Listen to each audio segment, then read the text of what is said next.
dwell on those developments that filled the essence of international life and comprised the gist of our initiatives. In detail, I'll only remind you that the current contemporary historical epoch is the one of a standoff between those who uphold the international law, key principles, and the world order that developed after the victory over the Nazism and the Japanese militarism in the Second World War that was enshrined and consecrated in the most important international instrument. I'm referring to the UN Charter. And those, on the other pole, who are not satisfied with the Charter, and those who decided after the end of the Cold War that it was all over, the game was over, and the main rival in the face of the USSR in the social camp was oppressed forever. And then they decided they would be guided not by the UN Charter, but by the wishes that brew inside the so-called political West, made up of the US and their also Asian allies, Japan, Australia, New Zealand, and Korea. Those were called the political collective West. And having felt that they won in the Cold War, they decided that in the future there would be no need to have any coordination with a strong rival in the face of the USSR then inexistent, and they would decide on their own, and that would be a top-down system similar to that of the party system of the Soviet Union, a cascade of party committees from top to down. At that point of time, the PRC did not clock up considerable economic achievements in political and economic development that it has been enjoying at this stage. So the West faced no opposition then, but in the past years, and President Putin repeatedly touched upon that, convincingly describing the root causes of the start of the special military operation, on the true origins that compelled us to repel the attack, the war waged by the collective West against us, that had the objective of repressing the main competitor, the resurgent Russia. I will not enumerate those causes, but the main reason was to weaken Russia geopolitically with the help of creating right on our borders, not somewhere far away, but right on our borders, on the historically Russian territories that were developed by Russian czars and their servants, creation of direct military threats on that territory in order to curb and curtail our strategic potential, annihilating it as considerably as they can. And the second root cause was about people who lived on those lands for centuries, developing those lands, building cities and ports and factories. And the Ukrainian regime that rose to power with an unlawful coup d'etat госпереворот принять, и повел тотальное наступление на все русское, что веками, долгими веками составляло суть тех территорий, на которых люди отказались подчиняться новым нацистам. Вот сейчас мы наблюдаем разгар этой битвы, если хотите.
should arrive to every creed, to every temple, church, or synagogue.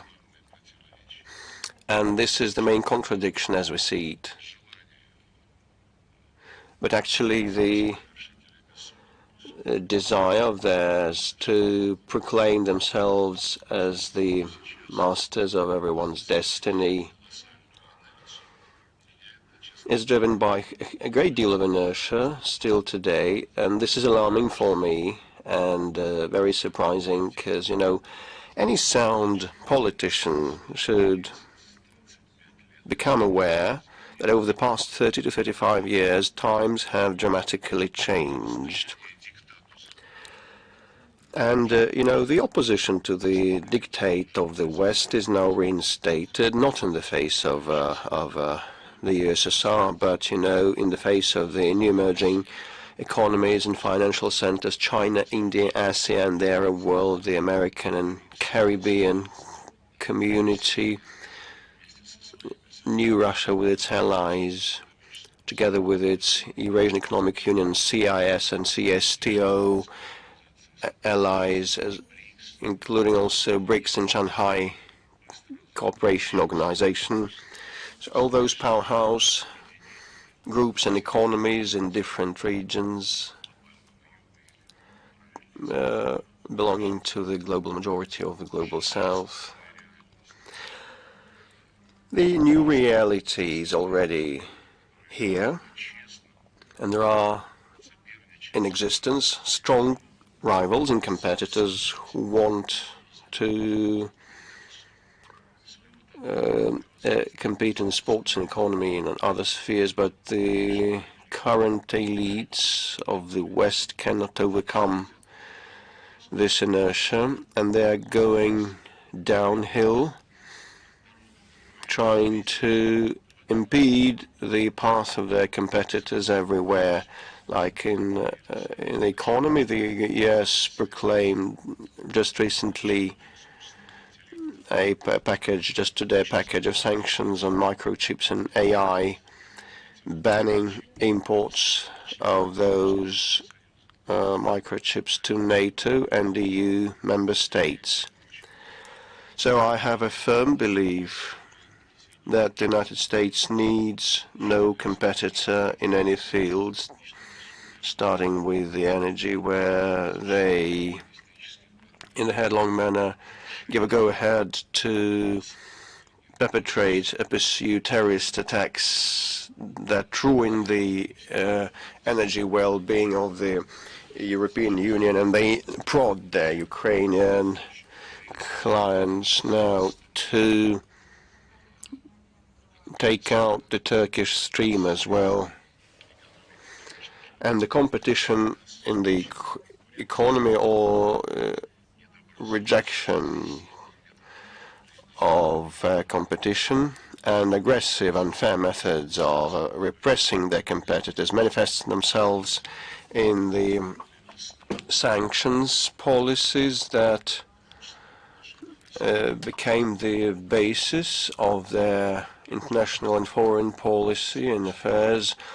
They impose sanctions against China and even against their own allies without the slightest hesitation, when they start thinking that someone else would produce something cheap and be more efficient and at international markets than the American manufacturers. And the sports is, you know, is kind of a soap opera of how fair competitions are turned into catering to the needs of a country that proclaimed itself to be the winner. So if Mr. Trump, when he takes office, makes America even greater again, so we should have a close eye on the methods, the possible methods of President Trump to attain those goals. I would not like to take more of your time. We have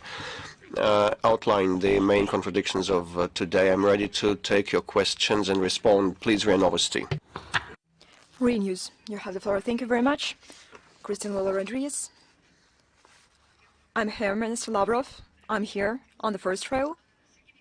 Minister Lavrov, I have two questions, if I may ask them.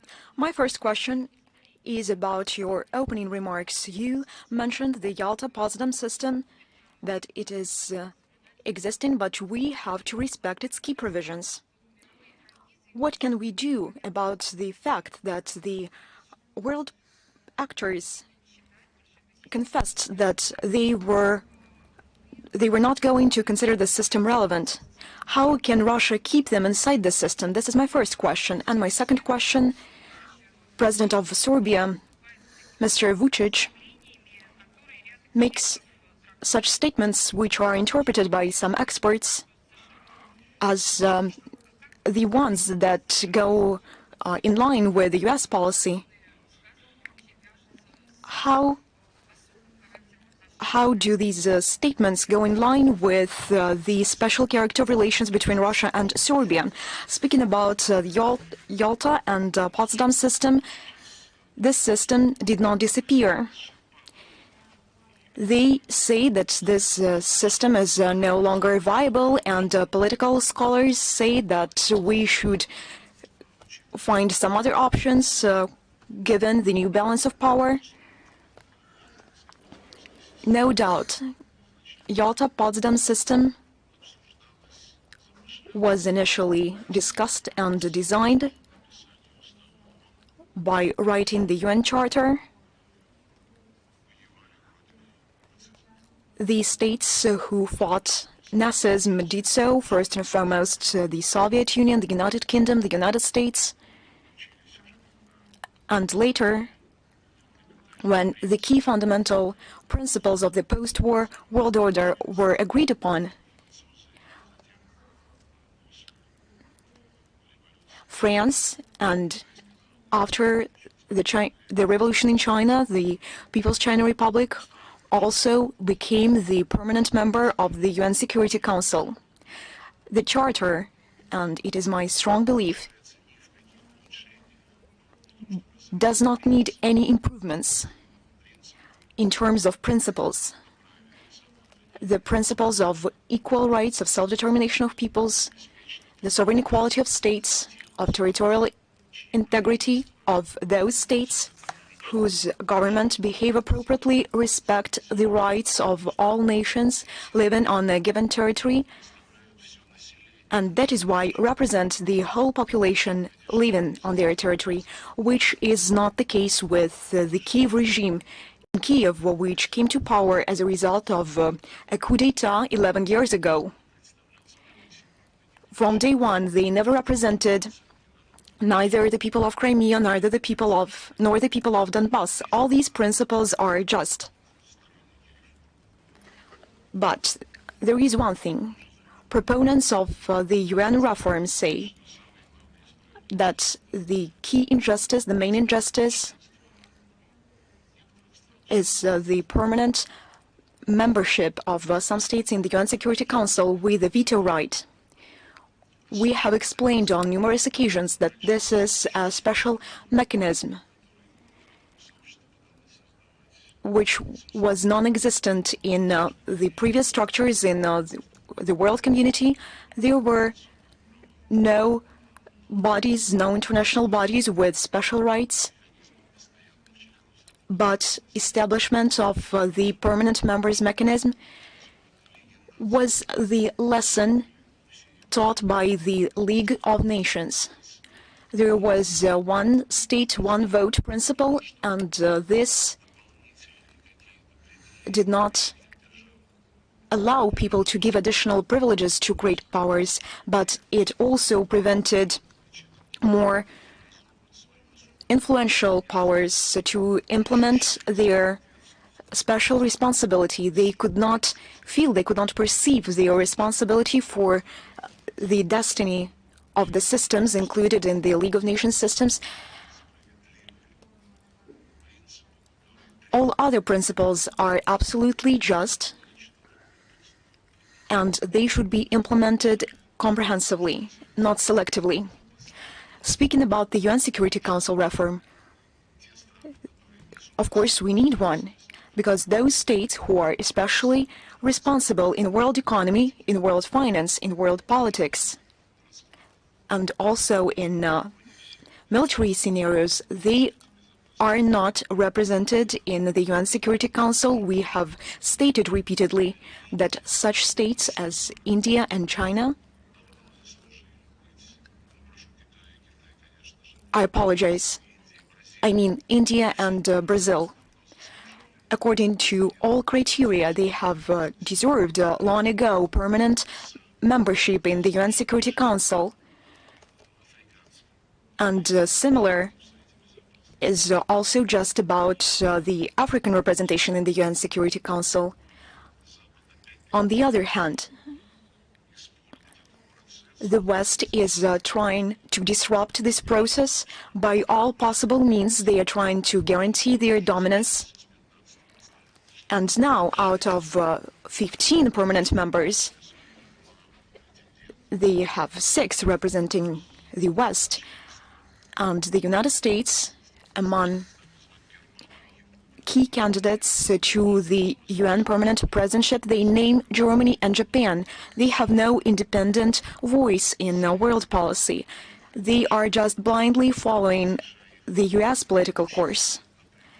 And when the United States oppress their interests directly, their voice is never heard, as it was the case with Chancellor Scholz when the gas pipelines were exploded. He just shied away from this question. He looked away from it. This is also the case of Japan, which is fully dependent on the United States. It is unfair. The West has 6 seats out of 15. We should increase the representation of the developing states. And together with this UN Security Council reform, we will make the West understand that it is no longer capable to impose on the whole world for many centuries its own rules, to pump out resources from Africa, Asia, and Latin America to live at the expense of others, and that we should seek the balance of interests. And we have a very good foundation for that. The International Legal Foundation of the Yalta-Potsdam System, International World Order, and the UN Charter. We should only implement it. They should understand that they can no longer rule the world. Speaking about Serbia, of course we want our relations with Serbia to be based exclusively on the interests of the Russian and Serbian people, on the interests of our states. In the overwhelming majority of cases, we have convergent positions, and these relations have concrete agreements, have concrete projects, including in energy, approved by heads of states, approved by governments, approved by companies and enterprises. We have shared and joint production. I mean, the corporation Serbian. Что ни при каких обстоятельствах она не подлежит национализации. Поэтому, когда сейчас американцы, такая, даже не американцы в целом, а вот эта администрация Байдена, у демократов есть такие манеры в политике, в американской, напоследок нагадить.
for people to self-determination. We support each other in the framework of international organizations. Of course, we see that they are twisting the arms of Serbia. And when President Vučić says that we will not divert from our course to the EU accession, and in response, he hears they say, we are waiting for you here, but first you have to recognize the independence of Kosovo. They are encouraging Serbia to make an act of self-humiliation, and also they want them to join the sanctions against the Russian Federation. Simultaneously, they want not only self-humiliation, but they want them to betray their ally. President Vučić has repeatedly stated that this policy is unacceptable, which is being pushed forward by Europe, the European Union, which is being approved of by the United States.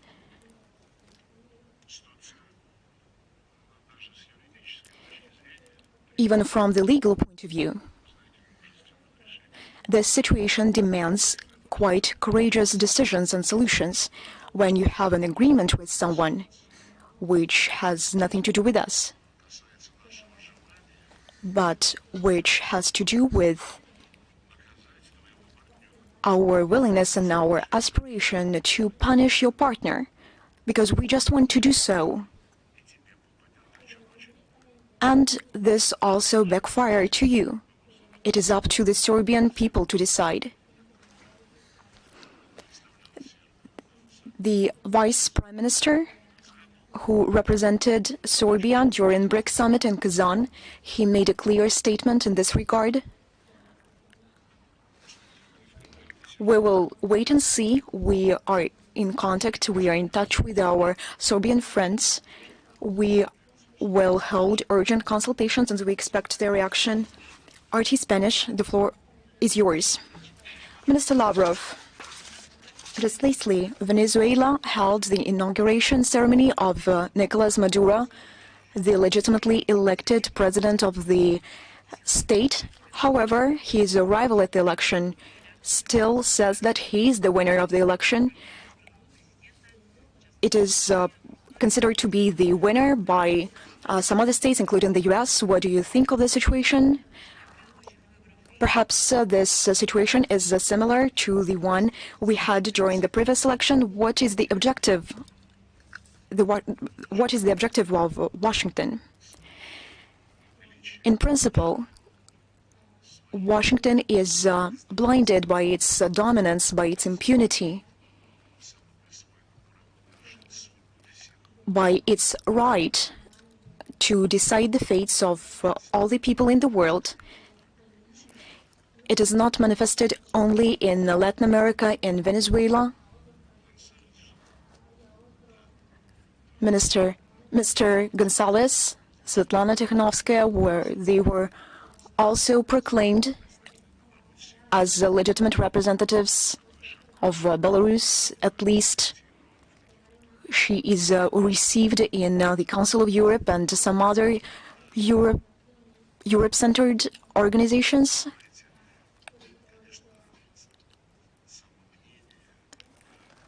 This is what they think of themselves, and this means that they despise the whole world. This is a shameless statement. When we say democracy, this means only one thing: I will do what I want. Like Blinken put it, those who do not listen to us, they won't be invited to the democratic table. They will be on the menu. This is the clear manifestation of what they are doing. And they believe that they are entitled to decide the outcomes, the results of the election. Well, a state has a right. It's not an obligation. Those who are OSCE members, they can invite international observers. it is not a necessary thing to do. From this Human Rights Bureau, they can invite it. Вот как они реагировали на выборы в Молдавии, даже не буду описывать, как там было организовано, чтобы не дать проголосовать полумиллионам молдаван.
As well as processes unfolding,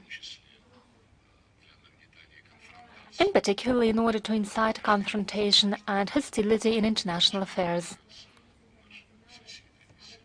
Something our colleagues and our neighbors from the NATO are doing, led by the United States. They are always willing to drive a wedge between us and to seed so hostilities, be it in South China Sea or be it as they formulated now in the Indo-Pacific region, including also in the Middle East, everywhere. The US have hundreds and hundreds of military bases everywhere, So it wouldn't take a lot of effort to incite a dispute, but we can see their schemes everywhere. They try to create destabilizing and confronting schemes everywhere, and after that, they simply look at how countries that pretended to have some influence in the region spend their efforts, their money, their time due to such provoked crises in order to settle these disputes, while the United States get increasingly more dividends, as they did during World War I, World War II, and in a similar way, the greatest burden of war against Russia with the hands of Ukrainian was put on the European Union. Leaders of the European Union, including France, Germany, and Italy, have to keep silent. Some people from the opposition, like Alternative for Germany and the Sarah-Wagenknecht Alliance and the National Front in France, the opposition do ask why they spend so much money while the poverty level is growing, while they see deindustrialization, when industry is fleeing to the United States because the US has taken steps to make sure that taxes are lower in the United States than in Europe, and energy costs about 4 times less than in EU. Well, I don't know, in California, the damage is estimated at 250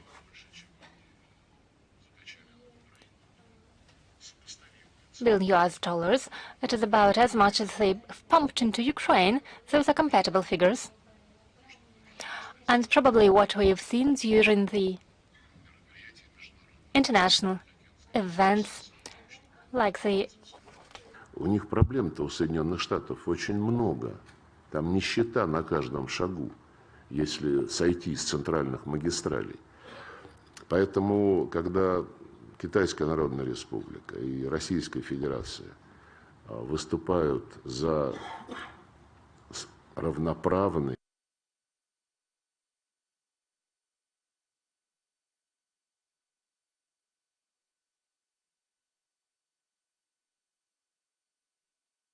честный диалог с Соединенными Штатами, это означает прежде всего то, что мы отстаиваем принципы международного общения, закрепленные в уставе ООН после того, как закончилась Вторая мировая война разгромом германского фашизма в Европе и разгромом японского милитаризма на Дальнем Востоке.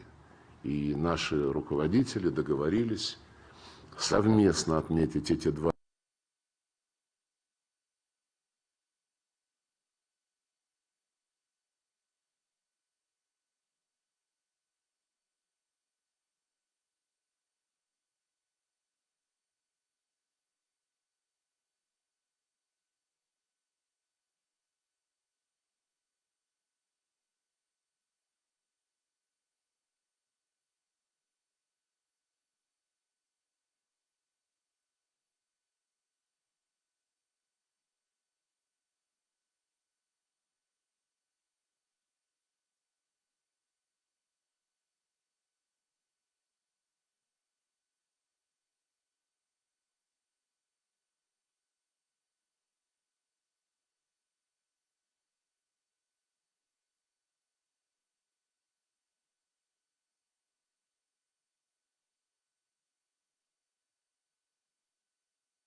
ask you a question about the situation in Armenia.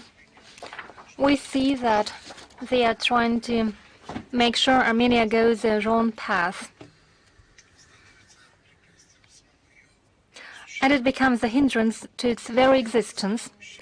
It is being done to the detriment of centuries-long Russia-Armenia relations and in the interest of Europe. We all know that Armenia has blocked its participation in the CSTO, and we also know that Armenian authorities ignore a number of events held on the Russian platform.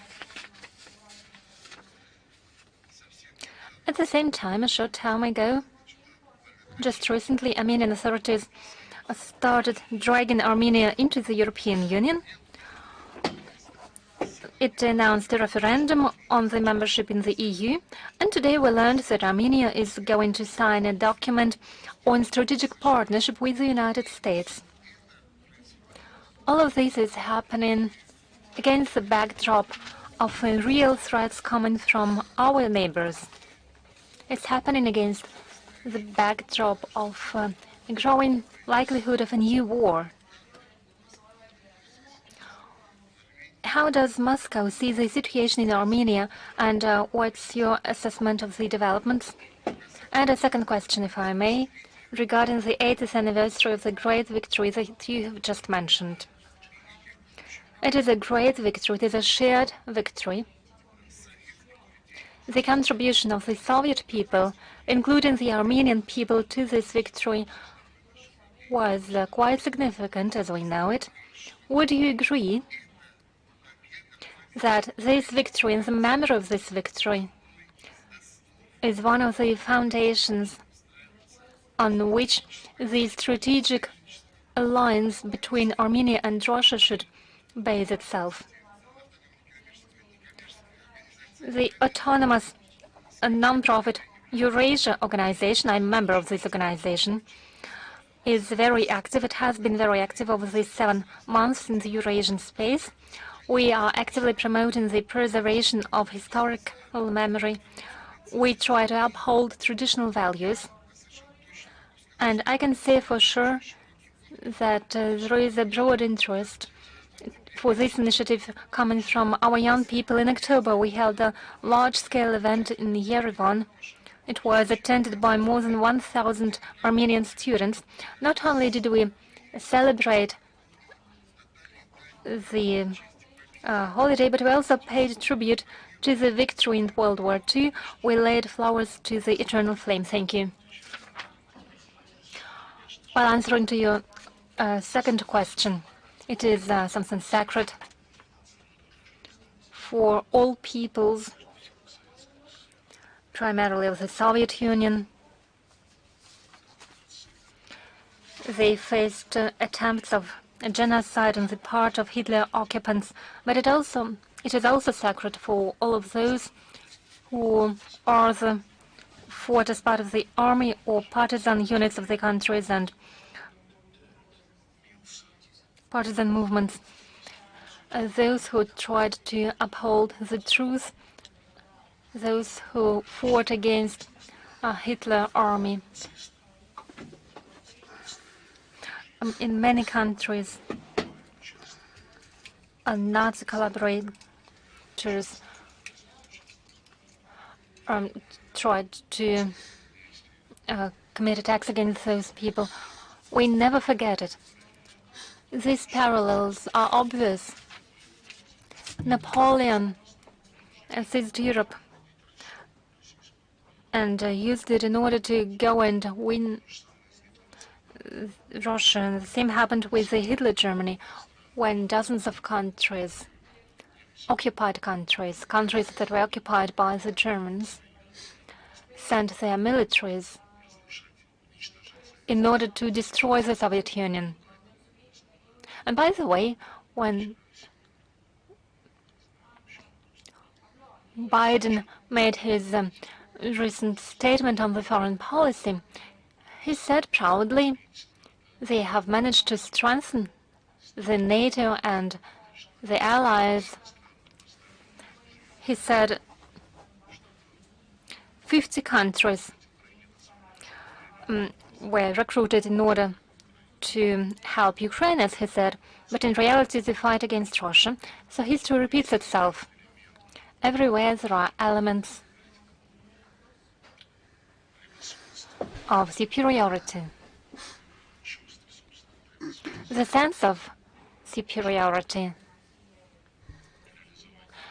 as well as the wish to pursue what is called Bonapartism nowadays. During Hitler times it was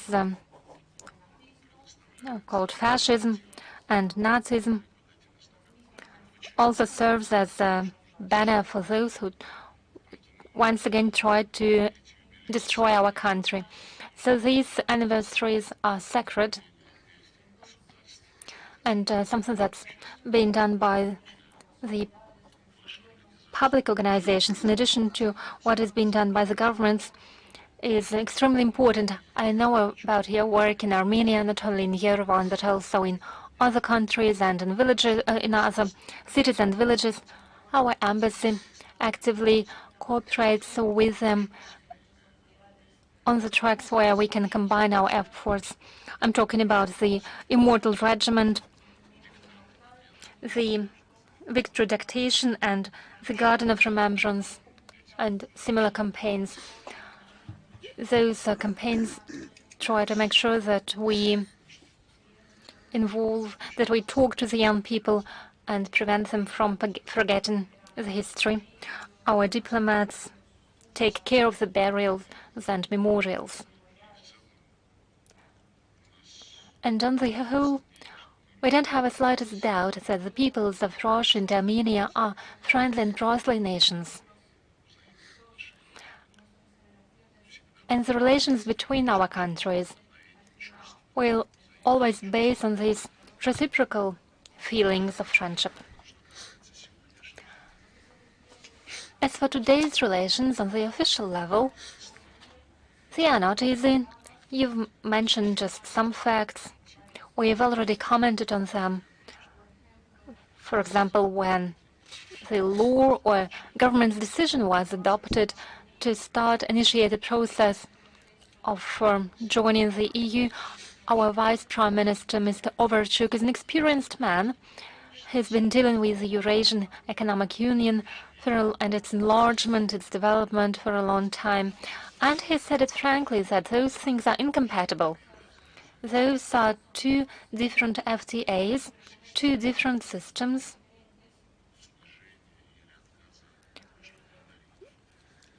Related to duties and customs duties. They don't coincide. Let me remind you, back in 2013, after our multiple reminders, the then President of Ukraine, Mr. Yanukovych,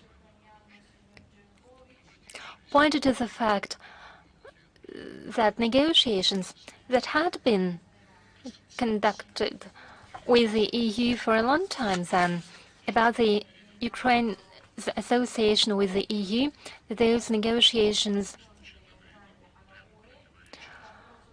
implied that some parameters are to be adopted, and if they are adopted, there will be in direct contradiction with the CIS standards. And by the way, Ukraine enjoyed these rules as member of the Community of Independent States. They were close to zero.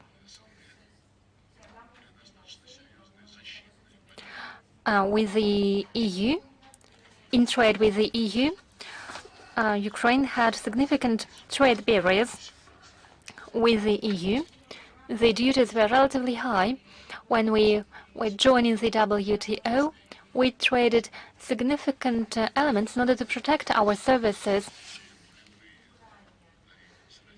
If Ukraine continued having zero tariffs with the CIS states, and if it were to obtain similar zero tariffs or close to zero tariffs with the EU, it would mean that the goods would flow from the European Union through Ukraine to our territory without any tariffs. That's something that we explained to the Ukrainians. When the Yanukovych government became aware of that, and when they figured that unless they did something, we would impede Ukrainian imports to Russia and they would suffer, bearing in mind that a lion's share of their trade was with CIS, not Europe, they just then asked to postpone the association agreement signature by several months to think it over. And actually, our proposal was to sit down together with the European Union and Ukraine, with the European Commission and Ukraine, at a table and think whether Ukraine could get benefits from the association agreement and not lose the benefits from the CIS FTA. And José Barroso, quite a haughty person, and he then said that was none of your business. He said we don't interfere with your relations with Canada. So anyway, coming back to Armenia, the decision of the legitimate Armenian leadership to start accession to any international group where they are wanted is their sovereign decision, but, weighing up all the pros and cons also would be the responsibility. Экономическим блоком. Вы упомянули, что Армения заблокировала участие в ОДКБ. Они просто не участвуют в мероприятиях, но справедливости ради они официально.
Those people there have been looking into matters that are not relevant for Armenia, but rather of interest for some Western groups.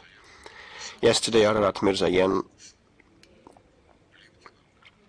signed an agreement with Secretary Blinken on strategic partnership. Well, this, after all, again, is a sovereign decision by two states. So it doesn't matter, well, not the fact or the title matters, but, the consequences.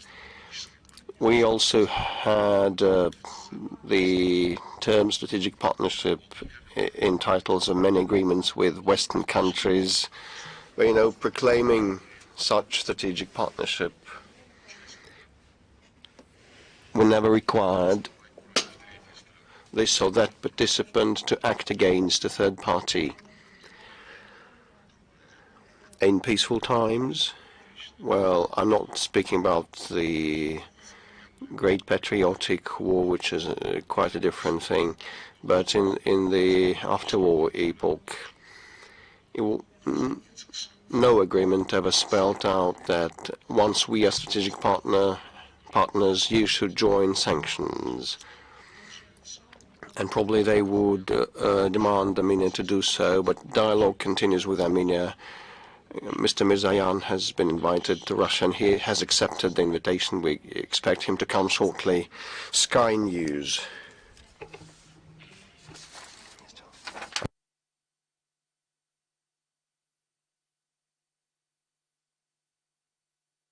Ivor Bennett from Sky News. The return of Donald Trump has fueled speculation of a peace deal in Ukraine. Is he the master deal maker he claims to be? And how far is Russia willing to go? What concessions are you willing to make to reach an agreement? And my second question, if I may, is what's your reaction to Donald Trump's recent refusal to rule out using military force to acquire Greenland? If that were to happen, how would Russia react? And can you rule out using military action in the Arctic? Насчет Гренландии, Панамского канала. With respect to Greenland and the Panama Canal, there are some specific initiatives in place that will be launched right after he takes office. Well, some of the initiatives to start negotiations with Denmark to purchase Greenland. At the same time, we hear statements by the Prime Minister of Greenland, and they have a peculiar relationship with Denmark. So he said that they don't want to be Danish or American, they want to be Greenlandish. So we should listen to them in the first place, like this country being a neighbor to some of the islands and peninsulas and others. And other territories, we listened to the opinions of the residents of Crimea, Donbass and Novorossiya to find out what their attitude to the regime that had come to power via an unlawful coup d'etat was. And they did not, those residents did not take this regime favorably, and this goes in full conformity with what I mentioned at the outset of the conference, a right of nations to self-determination. If an ethnicity or a nation being part of a bigger state believes it would be better off somewhere else, it wants to emancipate in line with the UN Charter, this big nation is obliged not to impede the expression of that will, not the way the Spaniards behave with Catalonians, or not the way that Scotland is treated. If a smaller nation or an ethnicity expresses its determination to use this right, and the international law, as spelled out in the UN Charter and the UNGA Declaration, means and says that all should respect territorial integrity of nations whose governments will represent all. Гренландия считает, что Копенгаген не представляет его интересы его населения, то, наверное, право на самоопределение вступает в действие. Точно так же, как ведь право на самоопределение – это была международно-правовой основой процесса деколонизации в 60-е, 70-е.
And Mauritius also in 17 territories that are not fully self-governed.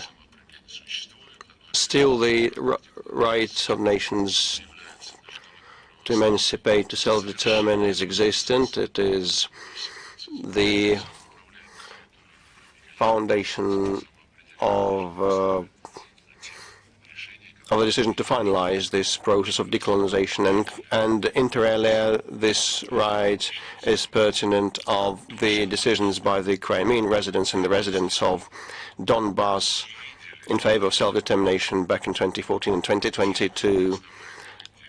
Similarly to the African peoples that did not believe that the colonizers represented them, now the Crimeans, the Donbass residents and the Novorossiya residents could not perceive the Nazis that came to power through a coup d'etat to represent them and cater to their interests and needs. So them Nazis, having seized power, proclaimed that they would eradicate the status of the Russian language in Ukraine, and they did so, and they banned laws, and they enacted laws banning the Russian language long before the special operation started.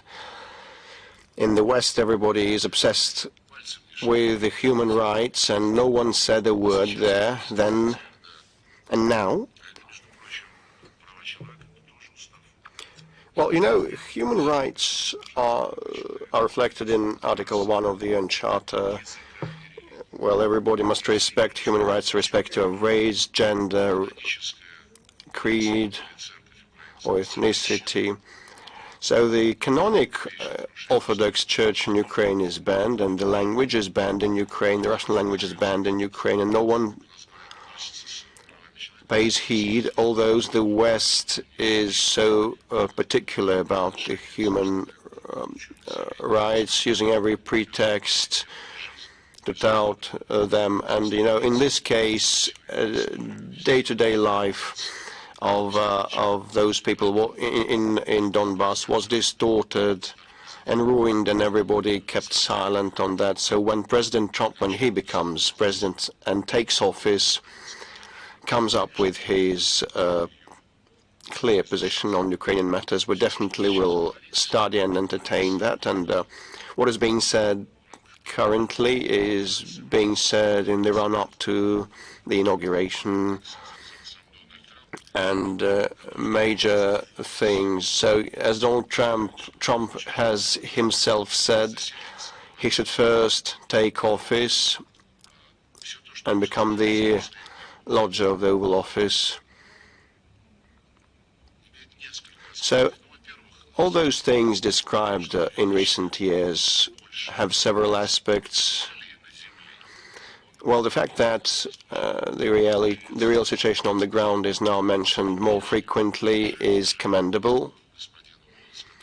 And at the same time, Mr. Waltz, who, as I gather, will be the national security advisor in the future administration, and President Trump, in a big interview, mentioned also that they mentioned the root causes of the conflict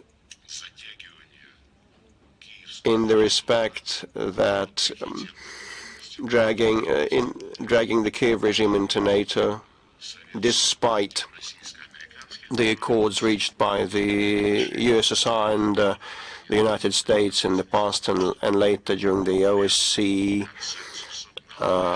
talks, where it was decided on top level by consensus, including presidents like President Obama in 2010. So that consensus decision spelled out not a single country or organization on the OSCE space aspires for domination, and no country will strengthen its security at the expense of someone else's security. And NATO has been doing what it promised not to do, exactly. And now Trump has voiced that openly. For the first time ever, a frank concession followed from the mouth of a Western leader that NATO members were lying when they signed documents and instruments with the USSR and later on the OSCE level. That was used as a screen, as a pretext and a garb to move closer to our borders, violating the agreements and on the terms of East Germany becoming part of West Germany, and NATO moved their infrastructure, military infrastructure, to our borders, and they planned military bases in Crimea and on the Azov Sea. We all know that, and at the end of the day, finally and eventually, after 2 years,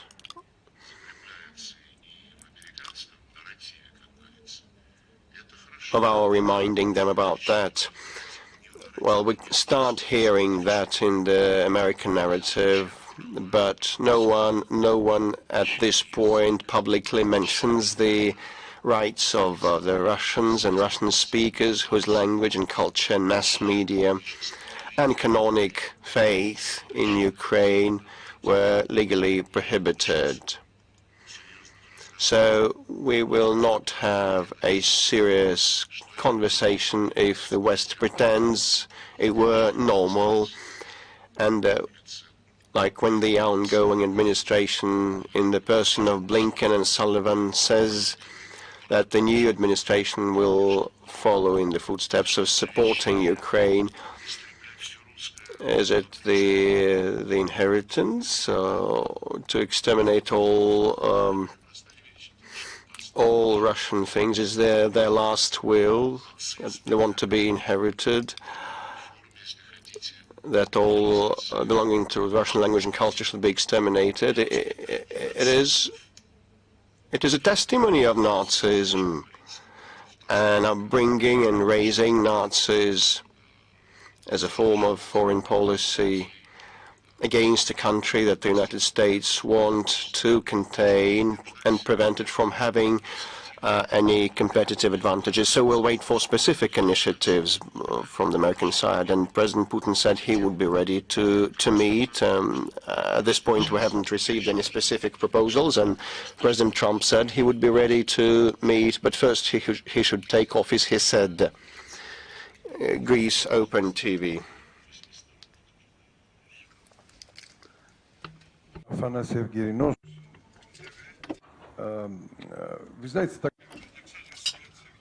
You know, there is a paradox in Europe. Many millions of people in Europe, and I believe that in some states like mine, in Greece, in Cyprus, the overwhelming majority of people disagree with the policy pursued by our governments. The people strongly disagree with any kind of military escalation unleashed by anyone. Unfortunately, there is a paradox. With our own people, our government doesn't think it necessary to agree to align their policy with the opinion of their own people.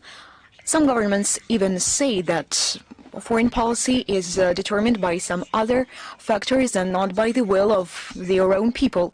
That is why I would like to ask a question. Russia is a part of this shared European continent. What do you think? Will we ever be back on a normal track on our shared European continent? And one more detail. You are the most experienced diplomat in the world. And quite often you were involved in the Cyprus case.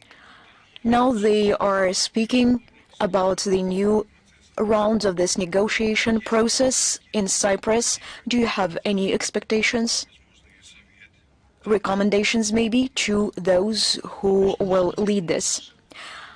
I will begin from your second question.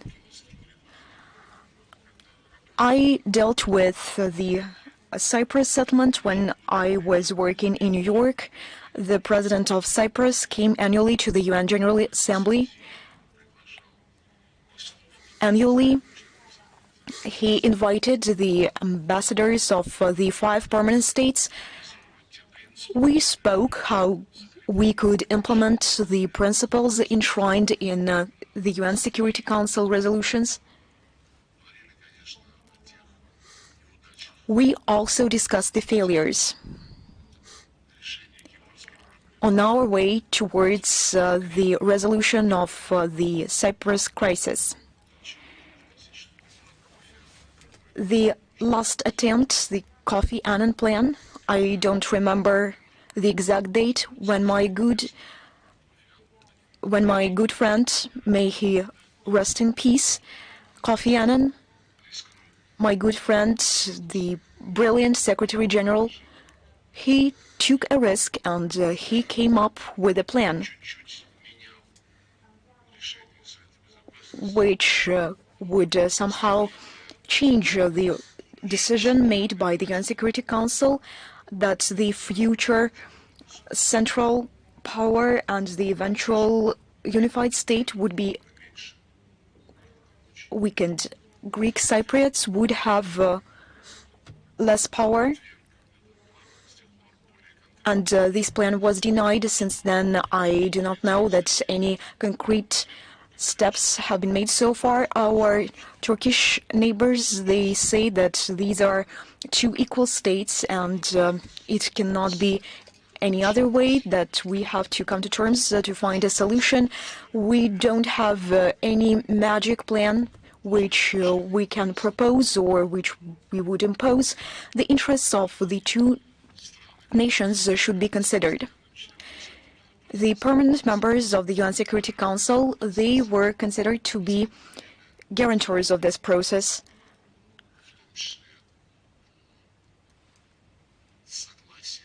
But with the consent of Nicosia, this group of 5 doesn't come together to negotiate. The authorities of Cyprus, as far as I can suggest, with the United States.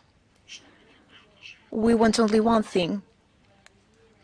We want the people of Cyprus to live the life they want in the north and in the south.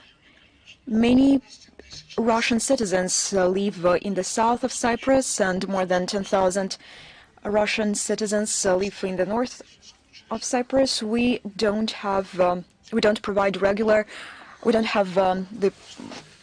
permanent consular office there, but we provide consular services on a regular basis, and we want the people of Cyprus to determine their future. We understand that the authorities of Cyprus have partners who do not merely want the people of Cyprus to come to a solution as soon as possible, but they suggest the ways of the solution. For instance, to join NATO, to change their domestic legislation in order to do something wrong to Russians who transferred money to the banks of Cyprus.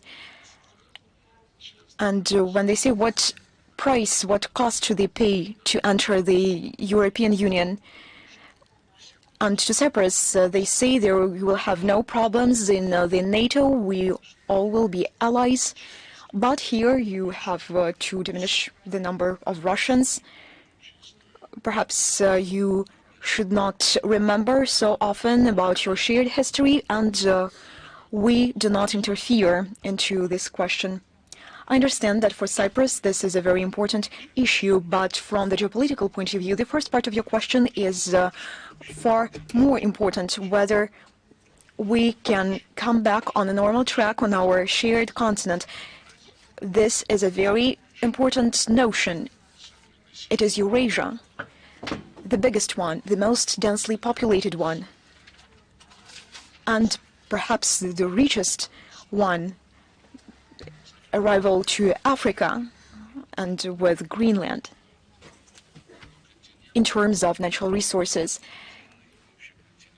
But this is a continent where, with no unified structure, unified body for the whole continent. In Latin America there is CELAC, in Africa there is an African Union, along with many sub-regional organizations and structures in Latin America and in Africa. Of course, they are in place, but there is one organization for the whole continent. And here in Eurasia, we only have a sub-regional body. Крыши, что ли, такой, которая бы все сводила вместе, там не существует. А, наверное, было бы неплохо попытаться это сделать. Вы сказали, возможно ли вернуться к нормальным отношениям.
And the Council of Nordic States, now they all are the NATO members. These all are Euro-Atlantic bodies, not Eurasian ones.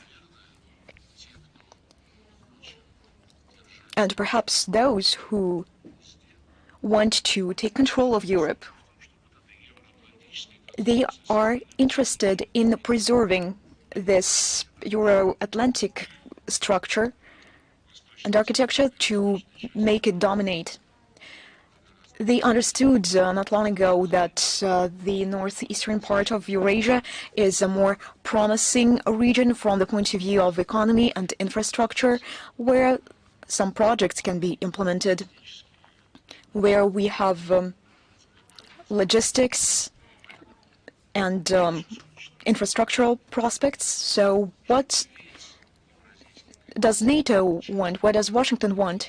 To bring the Eurasian continent into this Euro-Atlantic construction. Stoltenberg, not long ago, said that the security in the Euro-Atlantic region and the Indo-Pacific region is indivisible. The indivisibility of security, which was proclaimed in 1991 as the OSCE principle, that meant that you cannot strengthen your capacity at the expense of others.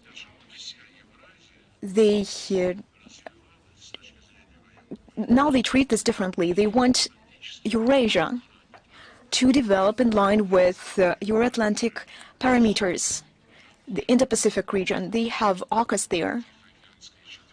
They have the Group of Four, Japan, Korea, Australia, New Zealand. They have Quad with the participation of India. The Quad, Americans want to make it political and military organization, and our Indian friends understand this perfectly well.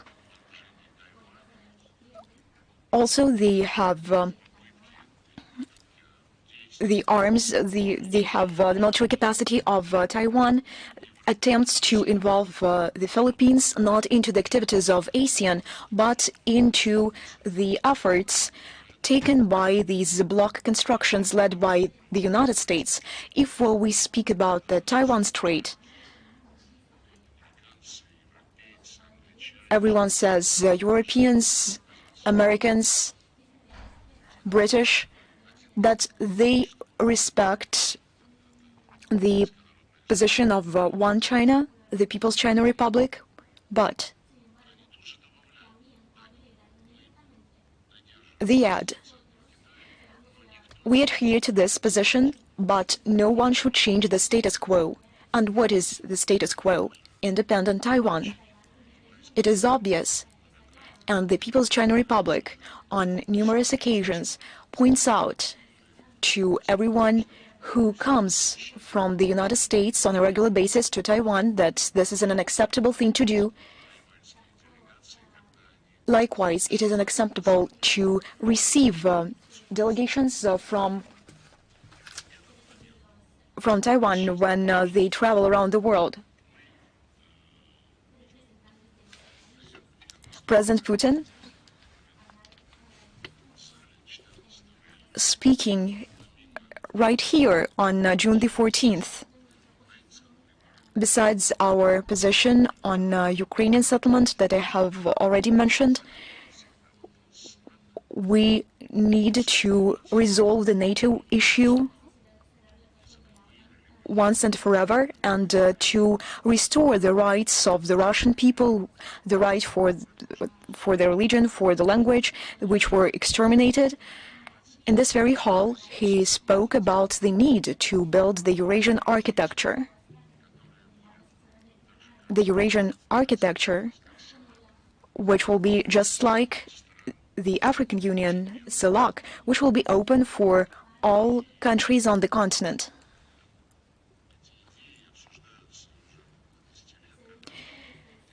We have been talking about this for a decade or so, when during the first ASEAN summit, President Putin came up with the initiative of a greater Eurasian partnership. Some agreements are already in place with the Shanghai Cooperation Organization, Eurasian Economic Union, with ASEAN as well, and now we are working with the Gulf Cooperation Council.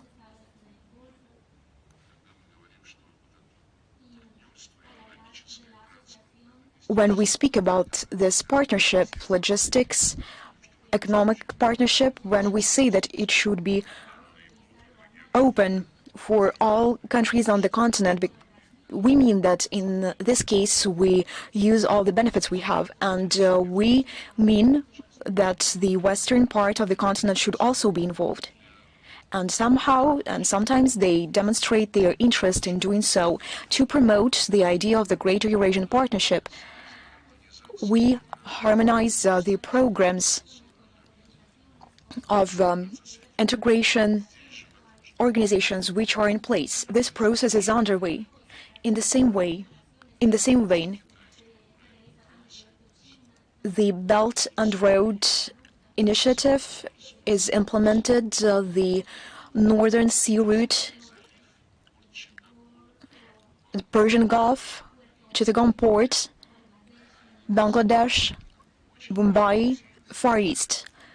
These are very promising projects. That's what we call a Greater Eurasian Partnership.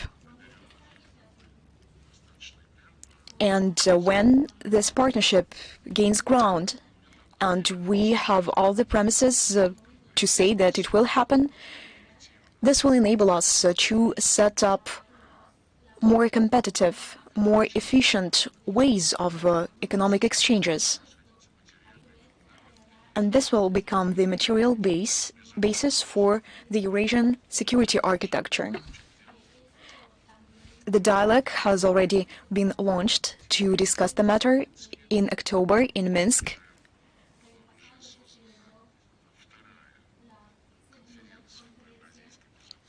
We participated at the second Eurasian Security Conference.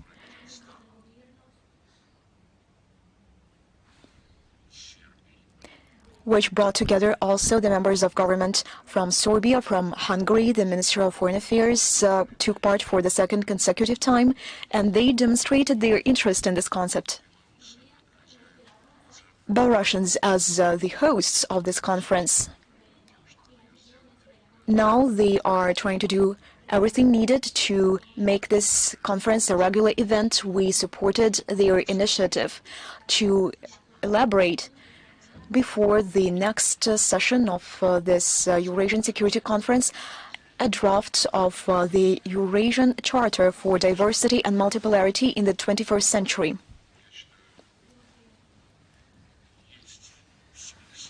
That is why I believe that we should think about the ways how the Eurasian continent can develop based on the interest, first and foremost, of the states of the Eurasian continent, not from the point of view of the Euro-Atlantic,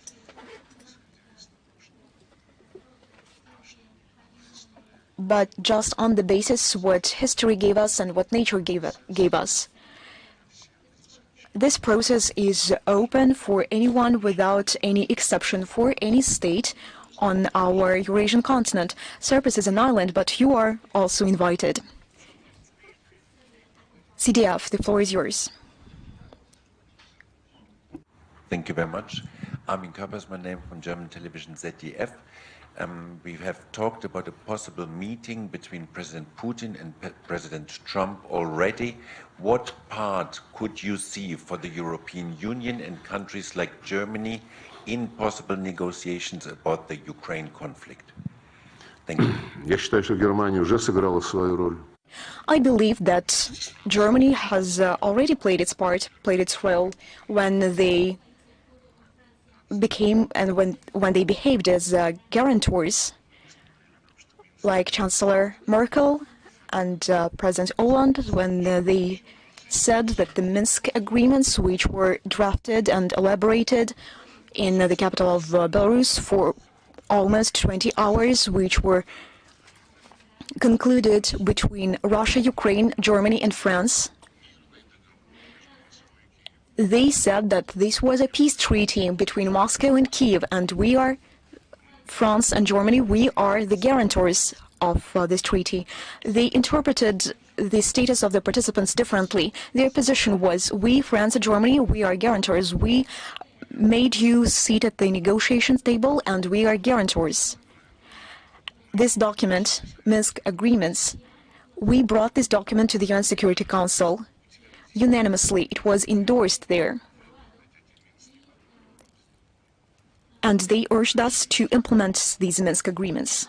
I'm not going to enumerate hundreds and thousands of violations committed by the Kiev regime, including bombardments of civilian sites, of civilian infrastructure, complete blockade of the territories who refused to recognize the results of the coup d'etat.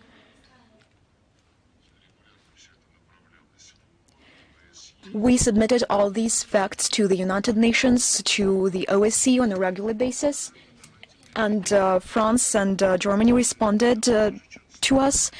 We told them, you are guarantors, stop this, just stop this. Last year, Angela Merkel, when she retired, she said no one was going to implement these agreements. Neither them nor France nor the then Poroshenko president who signed the documents back at the time. They simply wanted to win a couple of years in order to better prepare Ukraine for a war. Well, we've already spoken about the Yalta and Potsdam system enshrined in the UN Charter. According to the UN Charter, UN Security Council decisions are necessary for implementation for everyone, and Chancellor Merkel said she didn't want to be guided by these provisions. Although she was one of the parties to this document. And to this document, a four-lateral declaration between Russia, Ukraine, France and Germany was attached. And this declaration spoke about a common space between Lisbon and Vladivostok, about our plans to build it, that France and Germany would help Donbass. Ничего не сделали вообще. Что помогут снять блокаду, и тоже ничего не сделали. Что будут решать, организуют переговоры по решению вопросов транспортировки газа, помогать России, Украине в этой области. Ничего не сделали. Поэтому при всем уважении к истории германского народа, я считаю, что он свой вклад уже внес через администрацию канцлера Меркель. И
Ценим вновь подтвердил, что как непосредственные соседи России и Украины, конечно же, он исходит из того, что интересы Беларуси должны учитываться. И в целом растет понимание. Вот почему появилась такая широкая поддержка, такой широкий интерес к разговорам о телефонном звонке, а затем и о встрече между президентами России и США. Просто все поняли, что, ну, вернее, понимали это они давно, сейчас просто стали это признавать, что дело не в Украине, а дело в том, что Украину используют, как хотели, так и сейчас используют, для того, чтобы ослабить Россию в контексте нашего места, российского места, в системе европейской безопасности. Здесь два аспекта. Во-первых, конечно же, угрозы на западном фланге, на наших западных границах должны быть ликвидированы, как одна из главных первых причин. Ликвидированы они могут быть, наверное, только в контексте каких-то более широких договоренностей. Мы готовы обсуждать гарантии безопасности той же стране, которая сейчас называется Украина, или части этой страны, которая пока еще никак не самоопределилась, в отличие от Крыма, Донбасса и Новороссии. Но при всей важности этого аспекта безопасности, евразийский контекст, он будет доминирующим.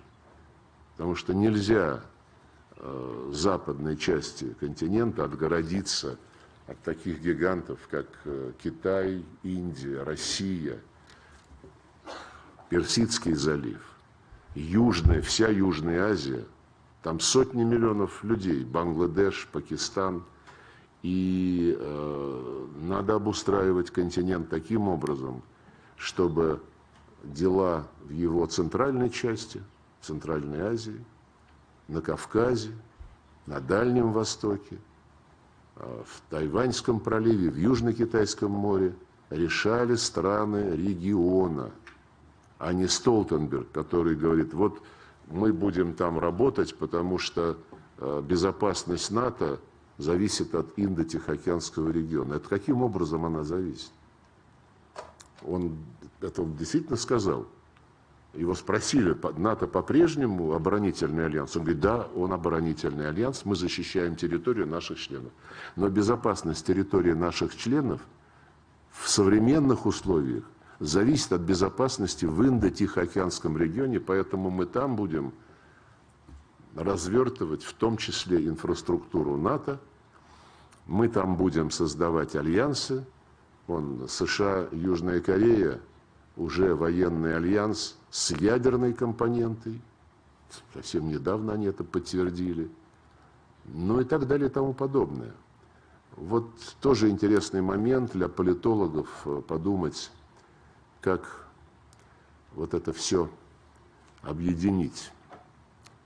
Потому что евроатлантический подход ко всей Евразии, я заверяю вас, это иллюзия.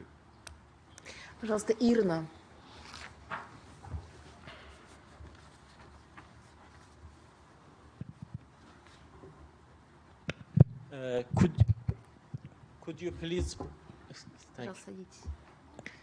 Could you please provide more information about the Iran-Russia comprehensive strategic partnership treaty? What messages does the treaty convey, and are there any concerns from third parties about it? Thanks. Ну, осталось подождать, сколько, 3-4 дня, по-моему. Президент Пезешкиан приезжает, визит уже объявлен. Мы подпишем, наши президенты подпишут этот договор. Что касается вопроса о том, нравится это кому-то или не нравится, этот вопрос обычно задают наши западные коллеги, потому что им всегда хочется найти какую-то тему в любом вопросе, которая будет показывать, что вот Россия, Иран, Россия, Китай, Корейская Народно-Демократическая Республика все время что-то готовят против кого-то. А данный договор, как, кстати, и наш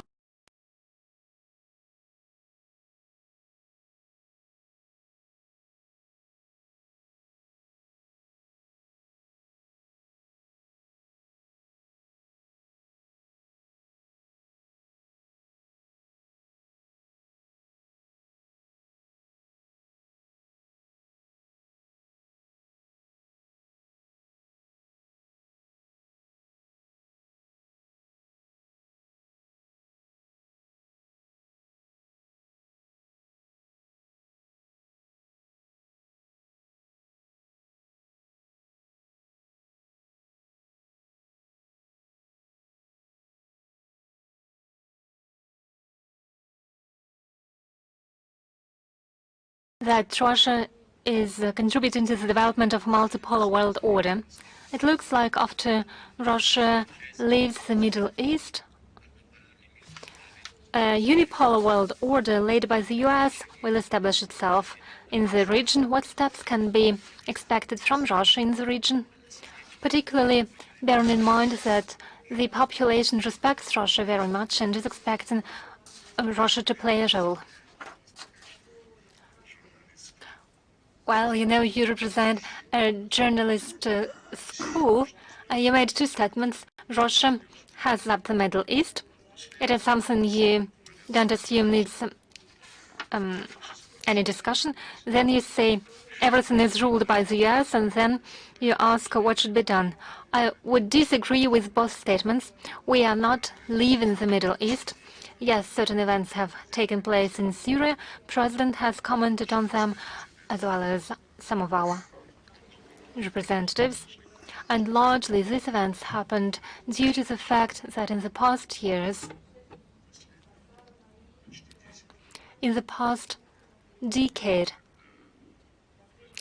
starting from the moment when, upon request of the president of the Syrian Arab Republic, we sent our troops over there, and after we created the Astana format with Turkey and Iran, in which a number of Arab countries were involved. Over that period, there has been a slowing down of a political process. And probably there was a temptation not to change anything.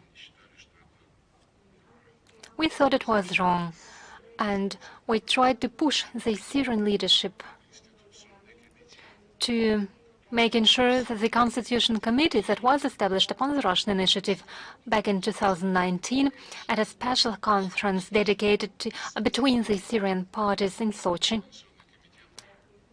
to make sure this Constitutional Committee that became inactive after 2 or 3 meetings to resume its work.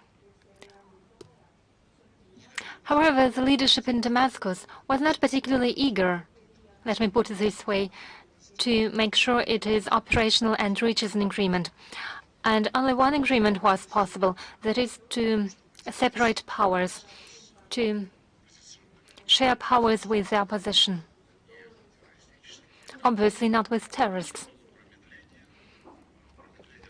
So time was lost, and in parallel social problems exacerbated.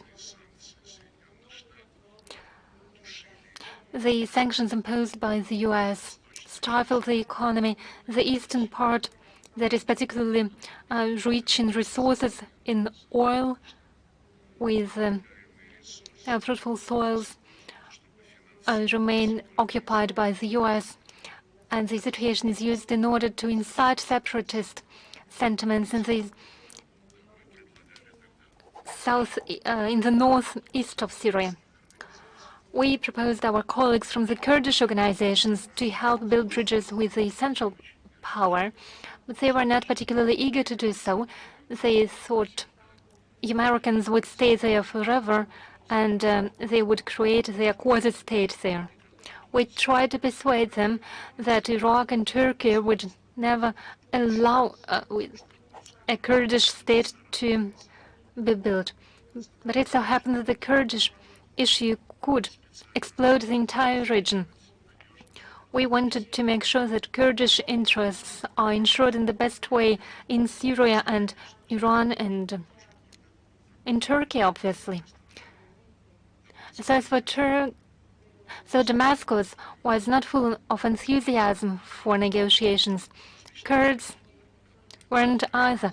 Different platforms mentioned by the UN Security Council as immediate participants of the settlement prospects, such as the Moscow platform, the Cairo problem,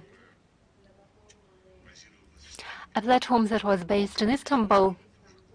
And in between of them, among them, there were only few contacts. And as a result, there was a vacuum. And in the vacuum, an explosion took place. We have to accept the realities. Our embassy hasn't moved away from Damascus. They have daily contacts, routine contacts, and we want to be useful in the efforts to normalize the situation, and it requires an inclusive national dialogue in Syria with participation of all political, ethnic, confessional forces, and with participation of all foreign actors. I've had contacts with our colleagues from Turkey, from the Gulf countries. They've just held a second meeting after Jordan in Saudi Arabia with participation of Arabs, Turkey, and some Western countries.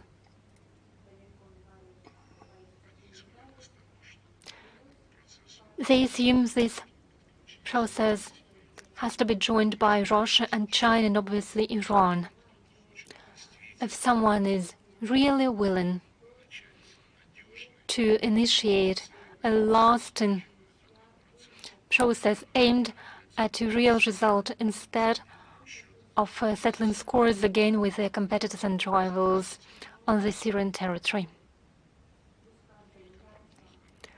So we are open for a conversation. The Astana format can play its role. I've already mentioned that Russia, Turkey, and Iran cooperate with Jordan, Iraq, Saudi Arabia, Qatar, and other countries show interest. When we held the meeting in Doha on the 7th of December, Pedersen said we have to urgently convene an international conference with participation of all Syrians and all foreign actors. So we are looking forward to it. Reuters. Good afternoon, Mr. Lavrov. Next Monday, Donald Trump will be inaugurated as the 46th President of the United States. What are your expectations from the incoming administration, and what are your expectations in terms of Russia-US relations? Thank you. Well, it is our expectation that a new team will formulate its approach to international affairs. I do understand that President Trump has a will to do so, has mentioned it publicly, but we equally understand that the future president has an enormous responsibility for the state of affairs in his own country, taking into account the situation that he has inherited, in particular in Los Angeles and in California. It is a catastrophe what's happening with the people over there. President Trump also announced that settling the situation with migrants would be a priority. He has already announced a set of measures. Again, he has first to move into the office. For the time being, all his explanations, all his considerations don't have a practical value. So let's wait until the new administration has formulated its official attitudes. Americans are looking forward to it. They have many problems left behind by Biden, and obviously those interested in a constructive role of the United States on the international arena on various crisis situations are looking forward to it. Pakistani television, please.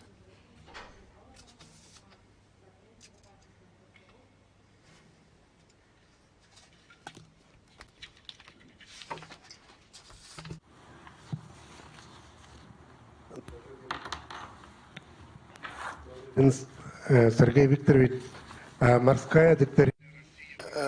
Mr. Minister, the maritime doctrine of Russia believes that the Indian Ocean is a strategic area for it. How can Pakistan capitalize on its relations with SCO and BRICS countries? And where does this doctrine of Russia stand in, so that we could acquire long-term benefits? And how can you characterize today's level of relations between Russia and Pakistan? Well, I believe that we have been improving and enhancing our relations. Currently, we have the most positive stage for decades, and our relations are evolutionizing, and there's a range of projects to restore many of the facilities created back in the Soviet times for the Pakistani economy.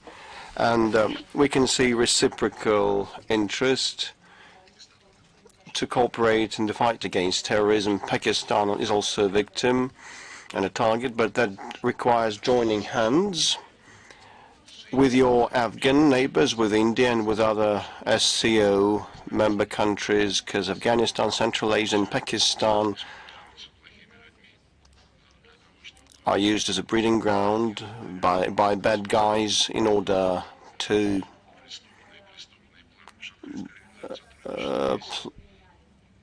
make and execute their malign and unlawful designs.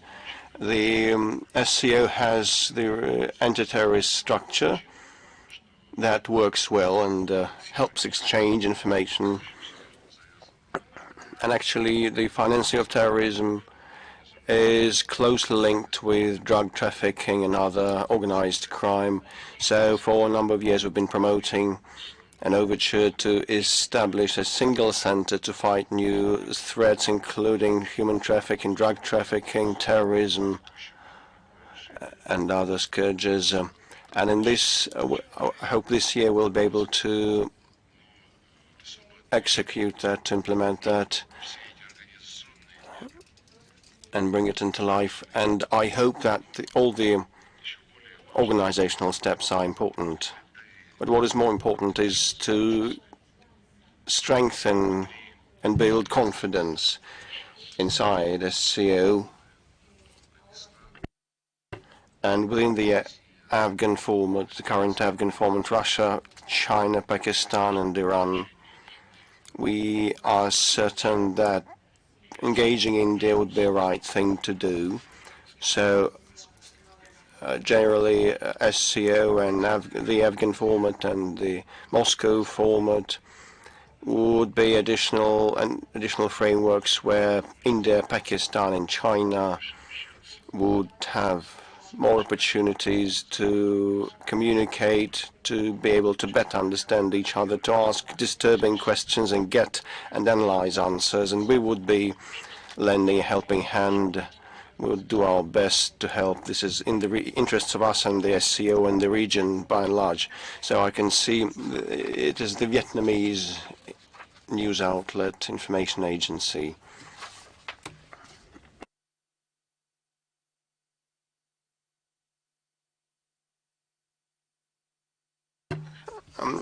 Very good afternoon. My name is Tam Hang.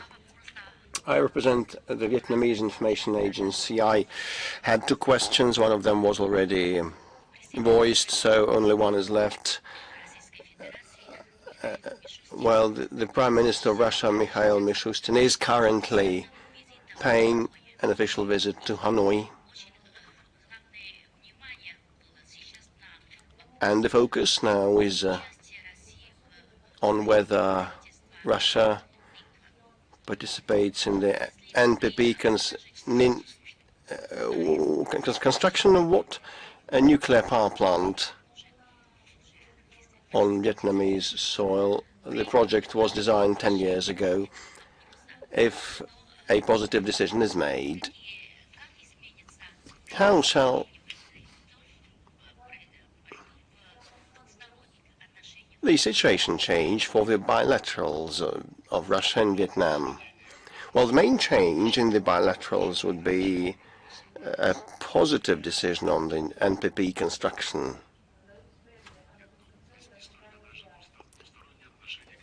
Well, our bilaterals will be supplemented by another joint projects, and we have many of them with Vietnam. Let me single out the tropical center that is now being modernized. Also, we have joint projects in hydrocarbons production, Rus-Viet, Soviet, Petro, and others. These are companies operating on each other's soil. So the nuclear power is based on high-tech and state-of-the-art solutions. And as President Putin said repeatedly, we're not merely building a nuclear power plant. We establish a brand new industry for a nation, including personnel training and researchers training to work on that nuclear power plant. And some commercial aspects may also develop in Turkey.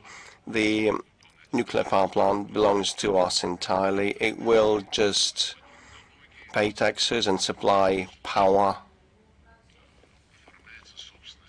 In other cases, the ownership is on a parity basis with the host nation.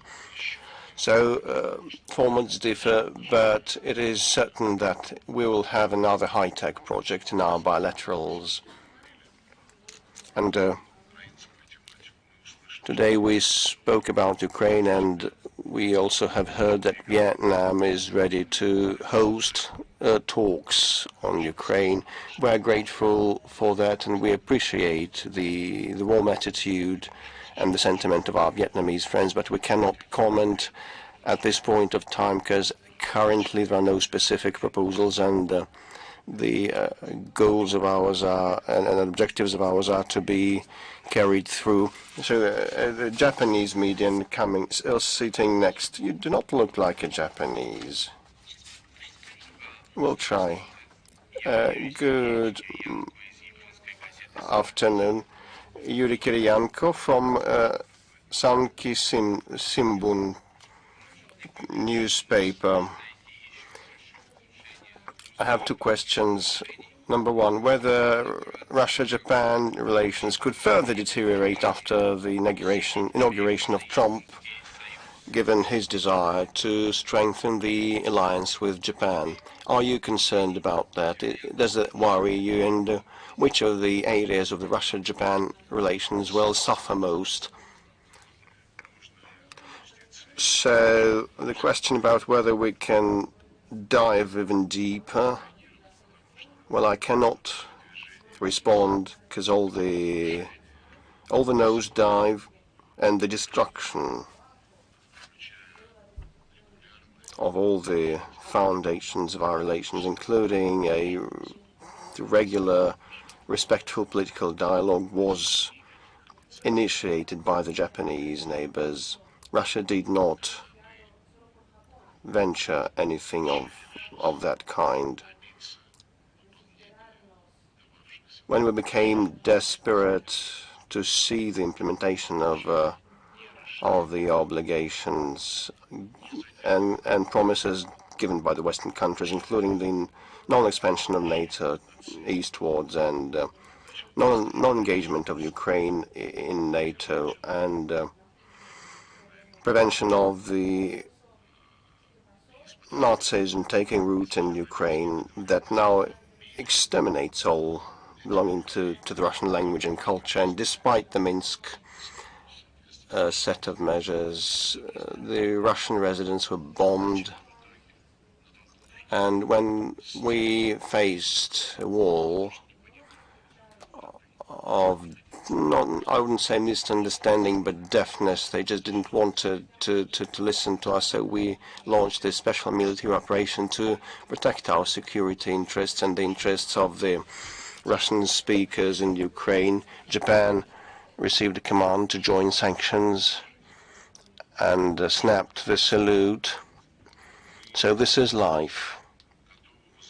Sometimes we receive signals about like resuming talks on the peace treaty and like let our people go to the Kuril Islands on some of the cultural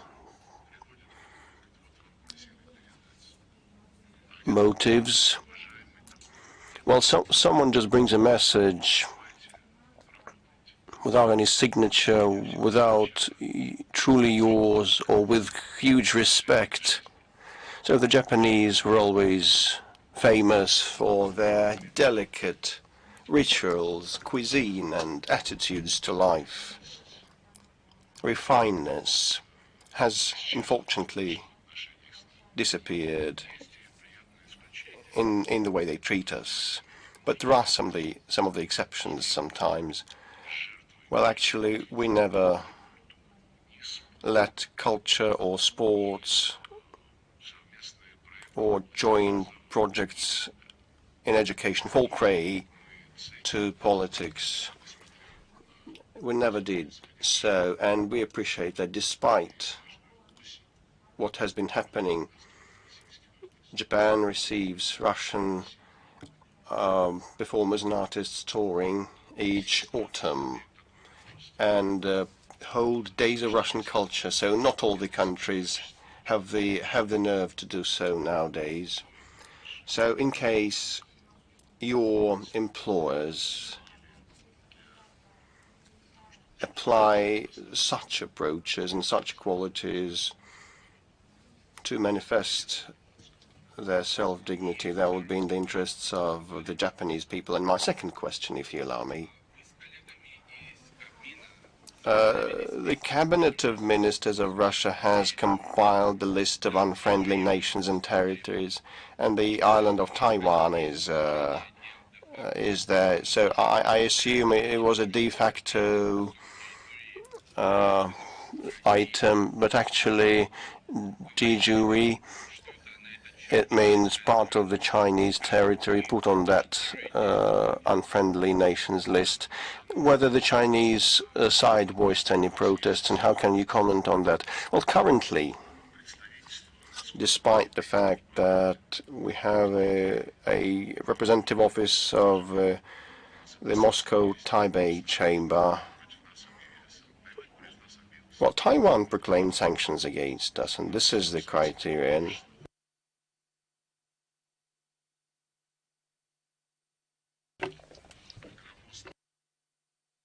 Well, it may sound a bit cumbersome, but actually we assume that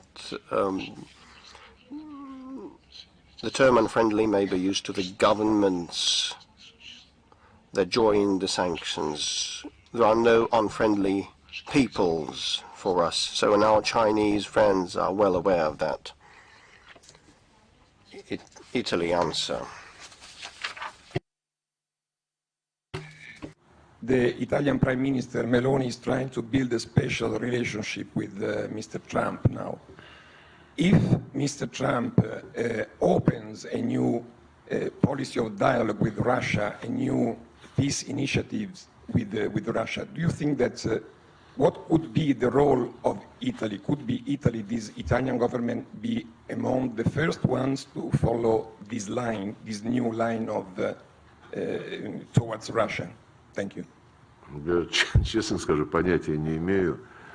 Actually, I have no idea which the role of Italy might be, or which role Italy might play. We cannot prompt and tell sovereign governments what to do and how to act. And actually, also because those sovereign governments demand that we behave as they want us to behave. Well, in your question, you had the deeply ingrained thought that when Trump takes office, everybody will have to take sides, whether they side with Trump or against him. So when Trump finally arrives in office, Italy's role probably will be clearer. Colleagues from Azerbaijan. Good afternoon. Rustamov Ilbar, agency report. How can you characterize 2024 in the context of the Russia-Azerbaijan relations? And what can you tell us about plans and prospects for 2025? And my second question, and you have partly answered that, but still,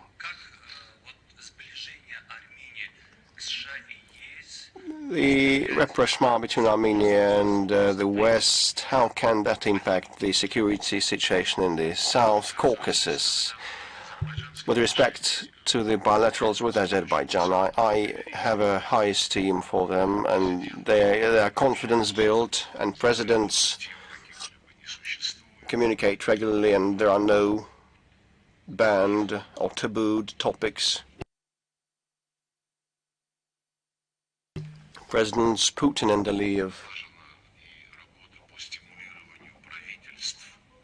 established formats for the governments, respective governments, to seek new promising projects like the North-South corridor and other transport routes in the Caucasus and around it, and the Caucasus and the Caspian Sea becoming shallow, and now we are creating a bilateral WG. We wanted to turn it into a five-way working group so that all the Caspian states participate. We also cooperate on the international arena. We have contacts and make practical steps to improve the security situation, fight against terrorism and organized crime, and we maintain contacts between our military and special services. So these are structured, well-structured relations, allowing to resolve all sorts of issues quickly in the evidence-based style.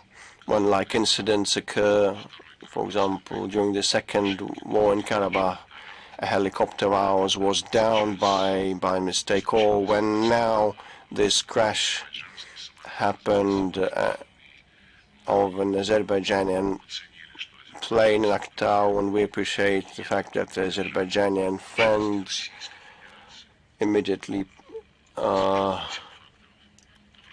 supported the engagement of Russia in that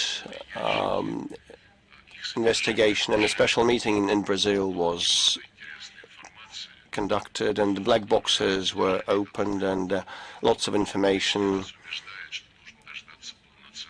was extracted, and that information prompts us to wait for the outcomes of the investigation without indulging in hype and instigation, because many of the news are not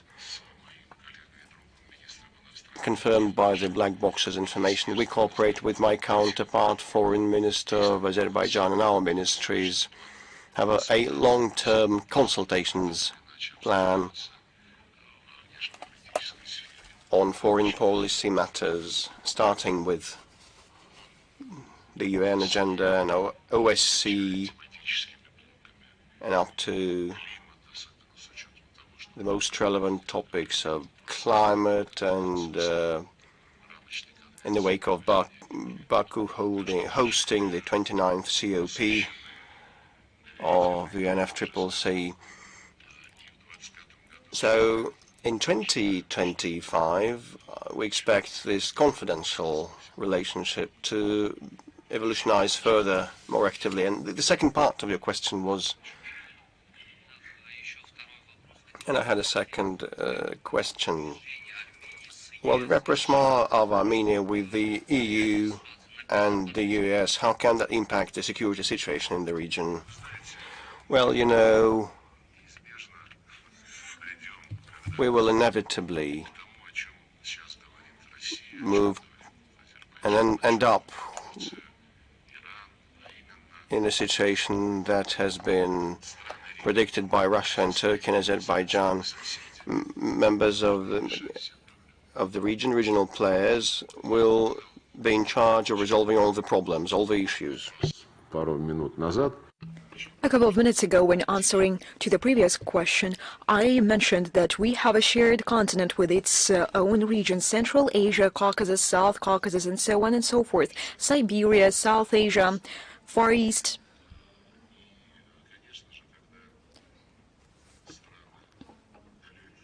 And no doubt that when some states which are far away from our territories, and I should say from our traditions,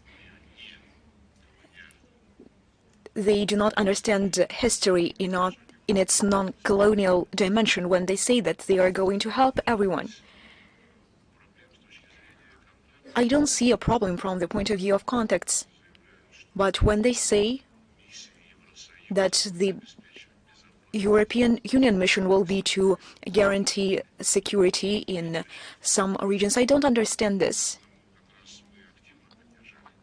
That is why we actively supported the initiative made by President Aliyev, so did President Erdogan, to set up 3+3 mechanism. 3 South Caucasus states and their 3 neighbors: Azerbaijan, Armenia, Georgia, Russia, Turkey, and Iran. We have already had our first contacts. Our Georgian neighbors haven't yet taken the seat. They have been assigned, but this seat is always open at the negotiating table. I believe this format to be more productive and more efficient. Lately, I heard that Armenia and Azerbaijan have almost come to terms when it comes to a peace treaty, and the 2 pending issues they still have. It is quite difficult to bypass them somehow. They should decide them either positively, or negatively. And then the European Union wanted... Это суверенное решение Азербайджана, Армении, где подписывать документ, когда он будет согласован. Но стремление Брюсселя, да и Вашингтона тоже, как-то вот показать, что это они все сделали, но оно лишний раз говорит о том, что вот есть такие пословицы, они не очень приличные, но вот везде хочется показать, что ты хозяин. Там про бочку что-то было, да? Я не знаю.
the OSCE conference, one document was adopted among others, the document on access to information, which was pushed forward by France, by the European Union and some other Western states. This document said that all governments had to guarantee access to any kind of information for their population.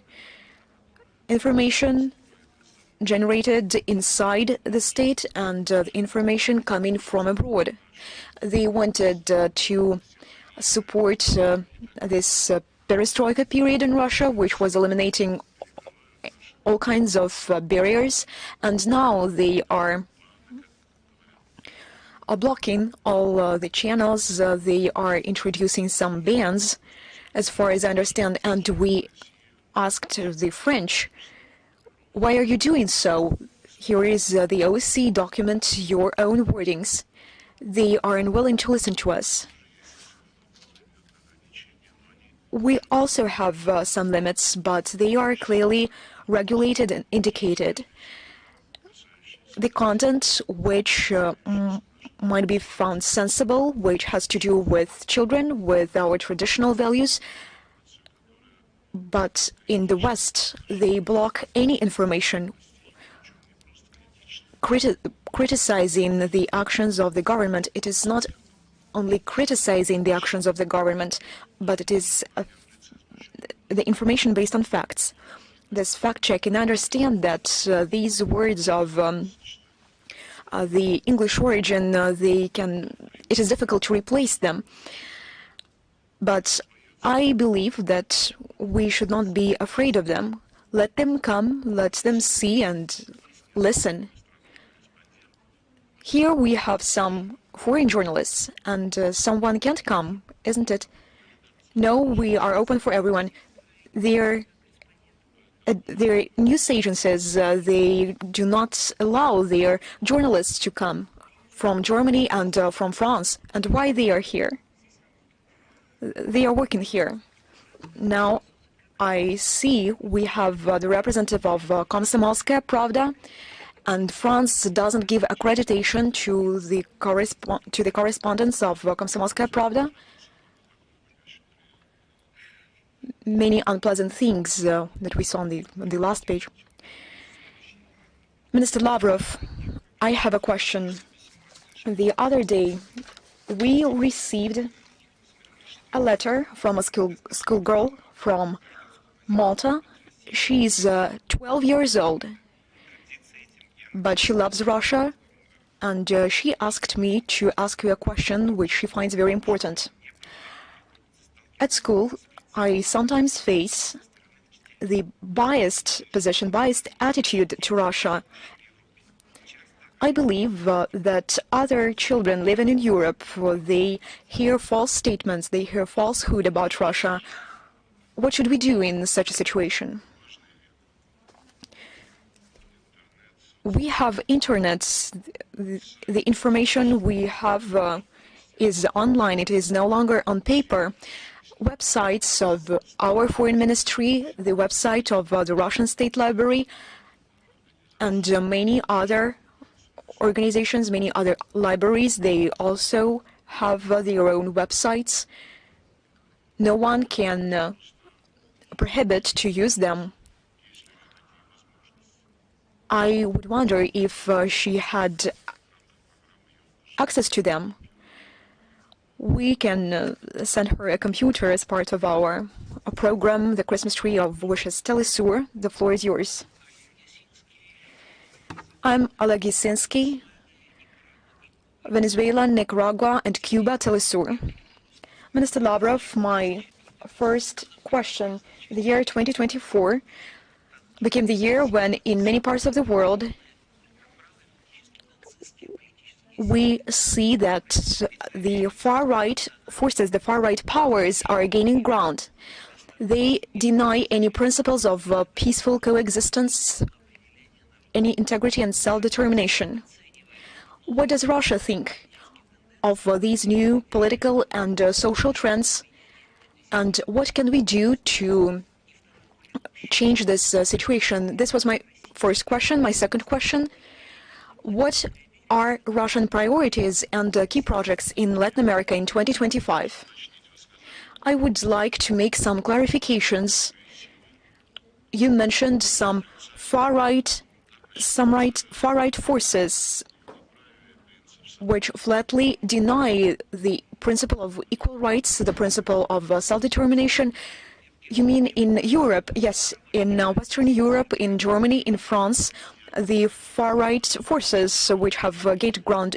Don't you mean the National Front and the Alternative for Germany?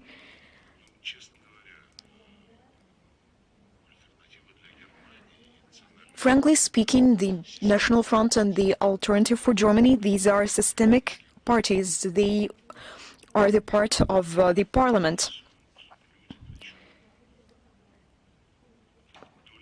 People vote for them, and the share of those who vote for them is increasing. I have spoken to the representatives both of the Alternative for Germany and the National Front, and frankly speaking, I cannot accuse them of being against the right of people to self-determination. I think it is just the opposite. The National Front in France, the Alternative for Germany, they want national to restore national consciousness and national self-determination to restore, because a considerable part of this had been usurpated by Brussels. That is why it's quite difficult to comment on the issue. To say that they are coming up with such disruptive programs, I wouldn't say so. If you cite some examples, it would be possible for me to comment on them. Members of the Alternative for Germany parties, they take part in political talk shows on the Russian TV, and they share the ideas which are first and foremost focused at the need to overcome problems in Russian-German relations. They discuss well-known facts which have been known for many decades and for many centuries. They testify to the aspiration of Anglo-Saxons to prevent Russia and Germany bring together their capacity. I believe that there are many rational and useful things in their ideas, so if you have some concrete examples, I will try to comment on them. With respect to Latin America, we consider Latin America as one of powerful poles of this emerging multipolar world order. We have multidimensional relations with almost all Latin American states, with our friends from Brazil. Apart from bilateral formats, we also cooperate within BRICS. And we handed our chairship in BRICS over to Brazil. No doubt that this is a promising direction. With Brazil, we have a military, technical, economic agenda. In Argentina, our embassy is functioning quite actively. We are trying to establish a relationship with the new president, with his team, to understand what potential capabilities we have there. Our main allies, Venezuela, Cuba, Nicaragua. We are watching closely the developments in Bolivia in the run-up to the election campaign.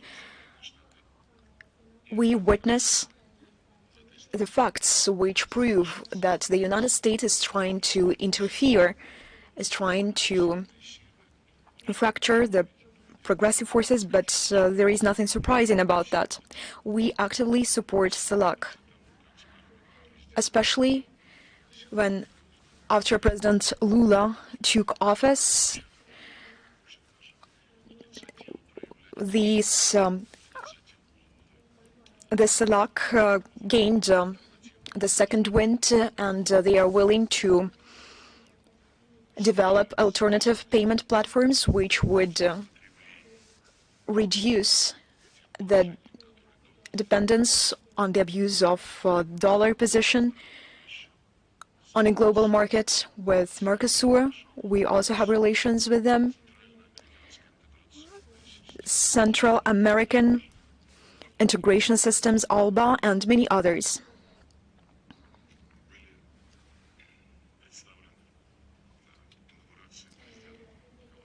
At the inauguration ceremony of Nicolas Maduro, we were also presented there. Volodin had good negotiations with Mr. President. I expect a very fruitful year. Two last questions. The lady over there, over to you.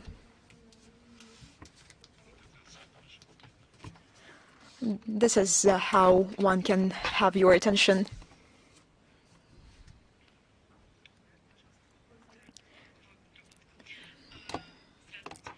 Good afternoon. At the initiative of the organization, the movement of leaders, the movement of the first ones, the children wanted to have an association of child organizations. Do you believe that these organizations are important? How can children help in international policy? And what can you recommend to us?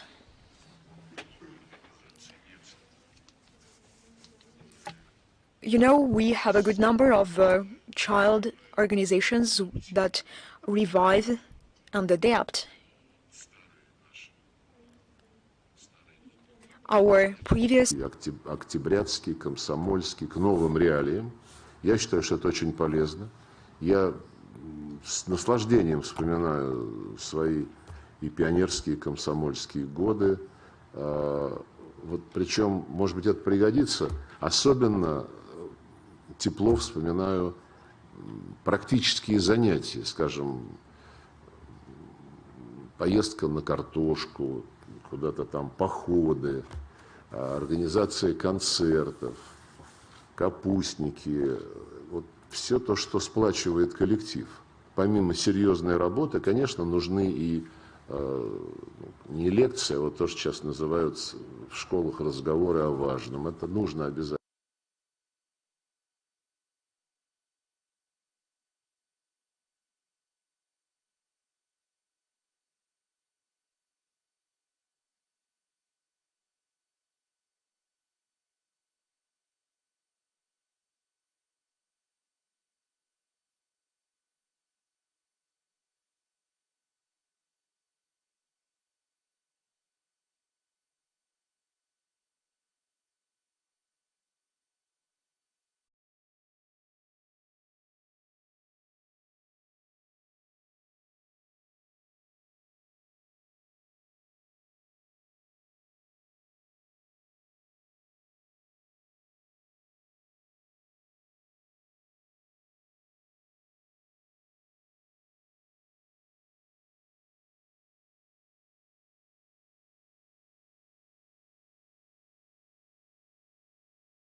Aspects of Russian-Moroccan relations? It is a question from the academic circles of St. Petersburg.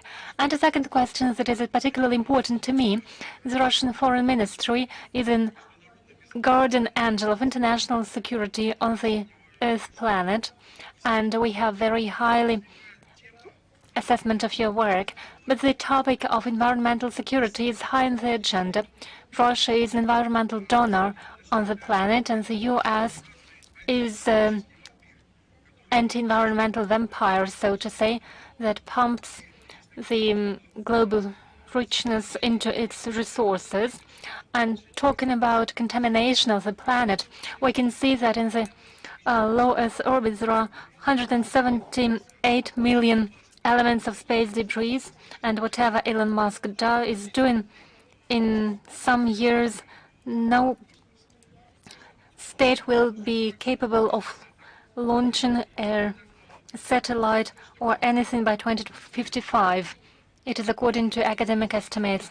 So my question is the following. Can you personally, or our foreign ministry, or the president of the Russian Federation, Mr. Putin, put forward an initiative with the new US administration and US President Donald Trump and all space powers in order to convene, in order to hold and carry out an environmental campaign and find ways to clear our low Earth space? I believe this question will be behind the political agenda very soon. For the time being, it's being discussed in academic circles, but I wanted to ask you this. So I have two questions on Morocco and the global environmental security. Well, the second question is discussed in the Committee on the Outer Space at the UN.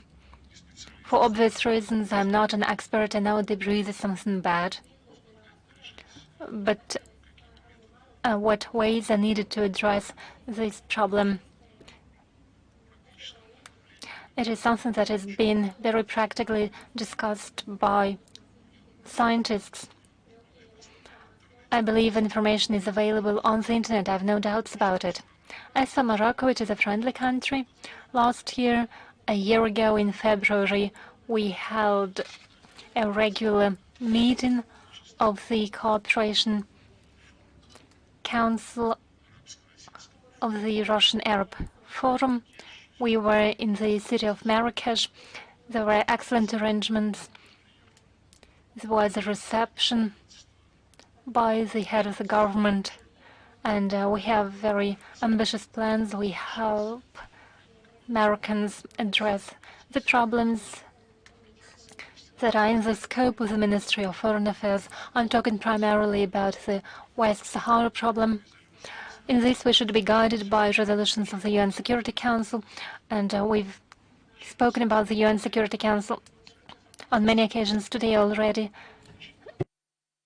We've spoken equally today about the right of the peoples for self-determination. So 40 years ago, the Security Council stated that the issue of West Sahara should be decided based on the principle of self-determination, the will of the people, the citizens.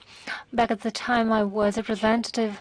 I was working in the UN, and I had a friend, Jim Baker, a former Secretary of State of the United States, and he even proposed some maps, some plans, specific plans, how the elders would participate in the decision-making process. 40 years on, nothing has changed. There's been no progress. It is a difficult issue for the peoples of Morocco. Then, when Trump was first elected as US president, they adopted a decree that West Sahara is Morocco. Now the Panama Canal and Greenland are on the agenda. While resolving such issues in a unilateral manner only means provoking a storm that will break out in some time. We have to look for generally accepted solutions. We know how important. Содействовать, но решать вопрос можно только на основе обоюдного согласия, а не навязывая что-то одной стране. Все. Первый канал. Ну, это злоупотребление административным ресурсом. Ну, во-первых, у вас номер 4 почему-то, а говорите первый. Но мне кажется, красиво. Последний вопрос дадим.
Looting. That's what it is. Distinguished colleagues, allow me to conclude our press conference at this.